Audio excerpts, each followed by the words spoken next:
Welcome to the facilitation guide for the PI planning module of Safe City. As always, with your facilitation, your goal is to keep the groups in flow, make sure the mechanics don't get in the way, and watch. The more you can see of what happens while they play, the better the debrief you're going to be able to facilitate. Because it's great to be able to draw out moments people had when you start to explore things in a debrief. Of the three modules, this one requires the least intervention. It's amazing how often I've played it and literally just sat and watched and not needed to step in at all. The biggest thing you're trying to do is to see the moments that are going to create an amazing debrief. As with the other modules, the guidance approach here is I'm going to show you the moments that typically need you to step in and tell you about some of the tricks that I use when I do. Virtually and in person, like it with every other module. If you're in person, you can see and hear everything that's happening every moment in the room. Virtually, people are in breakout rooms. You've got to be watching what's happening on the Miro to see the triggers, and I'll show you some photos of some of the triggers that I would look at that are going to tell you you've got to drop into a breakout room and help people get unstuck. Zoom out. Live at this zoom level on the Miro, watch mouse cursors moving, watch post-its and features moving around. When you see a pattern that gets interesting, zoom in, pay a bit more attention, drop into the room, help them get unstuck. First and most important thing, make sure they start well. Usually they'll get straight into motion, breaking down features very easily. But if you're not seeing stories appear in their feature breakdown areas within the first minute or two, pay a visit. Goodness knows why they might have got stuck. You want to see those first few stories appearing within 2 minutes. Sometimes groups get over analytical and can easily spend 10 minutes arguing about how to start. Suggest they make a copy of the feature. There's a set of the features that they're going to be planning from in a single frame. There's only one copy of each feature. There's 3 teams going to work on each feature, the lead team and the 2 complicated subsystem teams. Very easy to make a duplicate. Select the feature, hit Control D or hit Control C, Control V. Drag a copy of the feature across into the story breakdown area for easy reference. If you're playing in person, have a bit more fun with the mechanics. It forces product owners to go and talk to other product owners to get their eyes on things. I don't tend to hand out multiple physical copies, but virtually I like to keep life a little bit simpler. Nudge them for using the color match stories.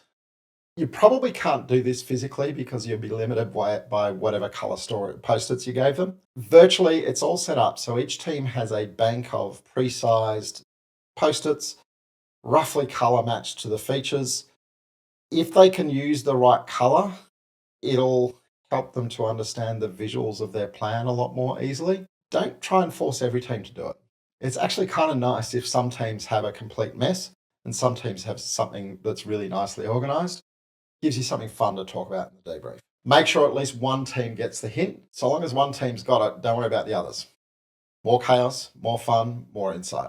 Keep your eye out for cross-team conversations. What you'll find as a general pattern is that the teams will completely ignore each other for at least the first 5 to 10 minutes, quite often the first 15 minutes, because they just want to make their own plan. And in fact, it's really common that a team will try and visit another team to have a discussion, they'll get told to go away. What you'll find this happens more prevalently with is the concreting and landscaping teams. They've got a pretty easy pattern and not a lot of stories. So they tend to want to have conversations really early. The residential and commercial teams tend to push them away. This is actually great because it sets you up for a good discussion about what happens in real life. We want a continuous flow of communication between teams, but a lot of teams, the first time they talk to each other in a real PR planning is at the end of the first day. They look at the draft plan review and they go, oh my goodness, we should have been talking to these other teams. Look for when those first moments of cross-team interaction happens. Drop in an eavesdrop. You just want to listen to the conversations. Of course, if you're virtual, you've got to make sure people can visit each other. It's not like just walking across the room. Whatever style of breakout setup you're using, whether you're on Zoom or Teams or something else, make sure people know how to visit another team. What I've also seen pretty often is people leaving notes for each other. Rather than try and break into a conversation, they drop notes on each other's plans. So watch the Miro to see if it's happening and look for the creative ways people find to communicate. Again, we're trying to set ourselves up to reinforce The importance of, in a virtual PI planning, which is what most people have to do these days, how critical it is to make it easy for that communication to happen, and some of the mechanics that people might invent to make it a bit easier. On that spirit of visiting each other, look for the batch size of interaction. When a team loads a feature up, it's going to look something like this. Just keep an eye out to go, hey, they've just loaded a feature, they're about to start another feature. Did they talk to somebody else before they started the next one? Again, you're looking for what you might draw out in the plan. If you had one team that just didn't want to talk to anybody until their plan was complete, that makes a particularly interesting conversation to have when debrief time comes along.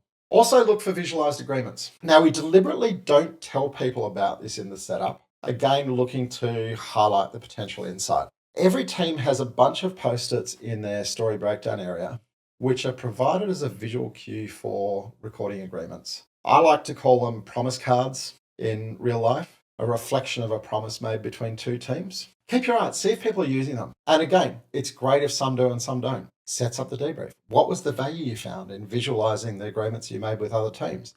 How did it help you as your plan evolved? If nobody's using them at all, once again, give a nudge to one team so that at least you've got one and you can start to call out what does it look like when you have one team that's using these tools versus the other teams, so that you can really highlight the value of it. Keep your eye out for integration hell. There will come a moment when nothing is moving except for a competition for space with the concrete and landscaping teams. It's often 4 or 5 minutes before the end of the time box.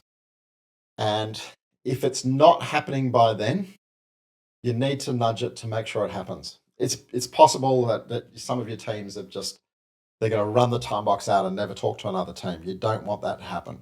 So if you're not seeing mass congregation with 5 minutes to go visit, prompt, remind people, hey, you've only got 5 minutes left. Go, make sure you're locked in with concreting and landscaping.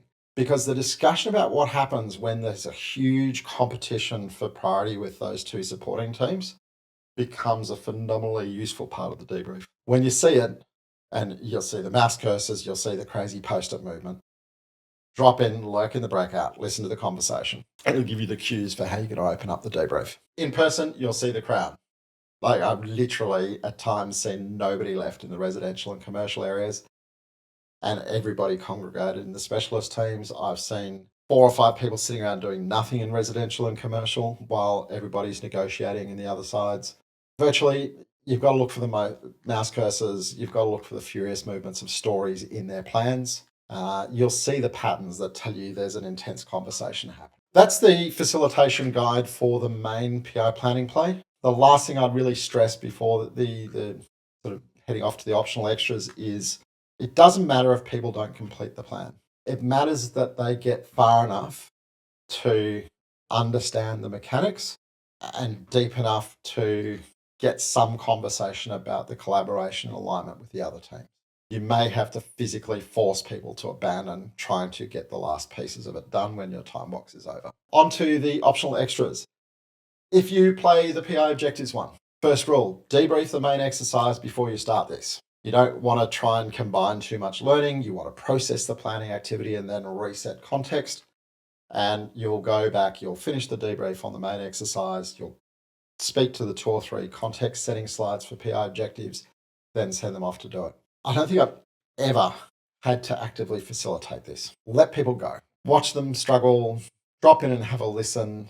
But really, you're only there if people are obviously stuck or they're asking you to rescue them. Some of the typical things that'll come up, they might need a reminder that they're writing an objective for their team, right? It needs to be contained. Some of them will start out and they'll write, oh, deliver feature X. But the truth is no team is capable of self-delivering a feature in this simulation. The residential team has to be supported by the concreting team and by the landscaping team. You're looking to provoke that. Now, if teams just naturally write an objective that ignores that, that's fruit for your debrief.